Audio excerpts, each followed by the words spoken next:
We're joined now by our foreign correspondent, Amy Kellogg, in Milan, with more on the details of this plan and reaction from the Arab world, from Hamas, from the European leaders. So, Amy, is this plan different than previous ones?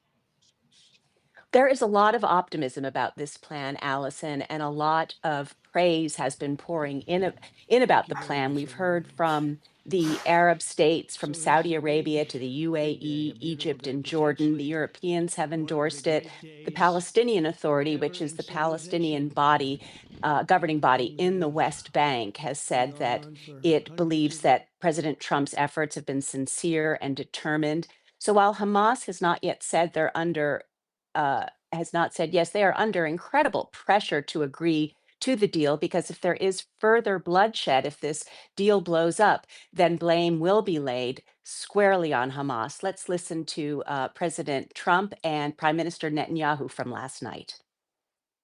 If Hamas agrees to your plan, Mr. President, the first step will be a modest withdrawal, followed by the release of all our hostages within 72 hours.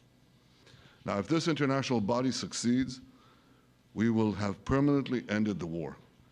Israel will conduct further withdrawals linked to the extent of disarmament and demilitarization, but will remain in the security perimeter for the foreseeable future. But if Hamas rejects your plan, Mr. President, or if they supposedly accept it and then basically do everything to counter it, then Israel will finish the job by itself. So, Allison, back to your question, is this plan different from others? It provides an awful lot of detail, but I think most significantly is that President Trump is very engaged in it. And I think that means really that he's put the pressure that was needed on Prime Minister Netanyahu to wrap things up. With that increasing pressure from President Trump on Netanyahu, how likely do you think this plan is now going to work?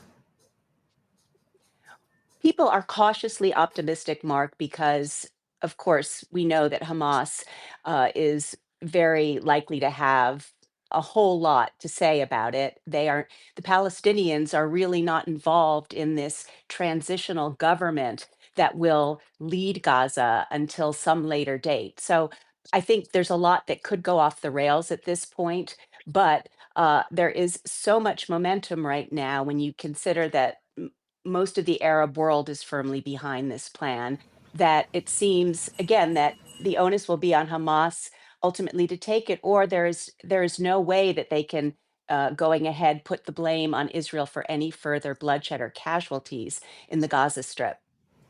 Significant also, Amy, that it's still open to the idea of a Palestinian state, even though Netanyahu has expressed his reservations about that being part of this plan.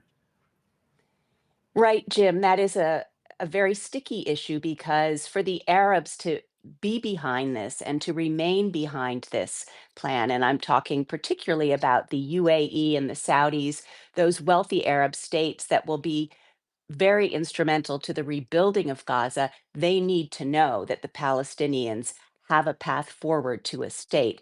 So, Prime Minister Netanyahu saying that he is going to resist a state, it goes against some of the wording in this plan, which is somewhat vague, but does say that this should or could provide the conditions for a viable pathway to Palestinian sovereignty and a Palestinian state.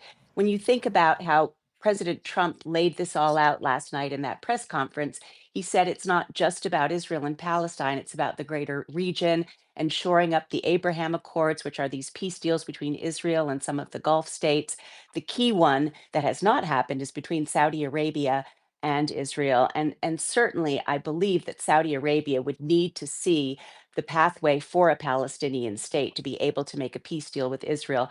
So, as always, when it comes to the Middle East and these propositions, these potential peace deals, there are a lot of details that need to be worked out. But that 20-point plan does put a lot that's attractive for the Palestinians in place. Significantly, no one is planning to take over Gaza. It won't be annexed, it won't be occupied. President Trump and former British Prime Minister Tony Blair will be on this so-called board of peace to try to get some sort of government in place for the Palestinians. That is controversial to some people, but solid to others. And Hamas also, this is important, has an amnesty. If they hand over their weapons, they can leave Gaza or stay in Gaza, but it is an amnesty. And that is something that for the right wing members of Netanyahu's cabinet will be a tricky one. But still, in all, I think there's a lot in there to please both sides. And it's just a matter of whether Hamas now will give the go ahead. And we'll see from that point if it all goes smoothly. But again, cautious optimism, I think, is the word or the phrase of the day. Amy, thank you. Thank you very much. We will have reaction from Israel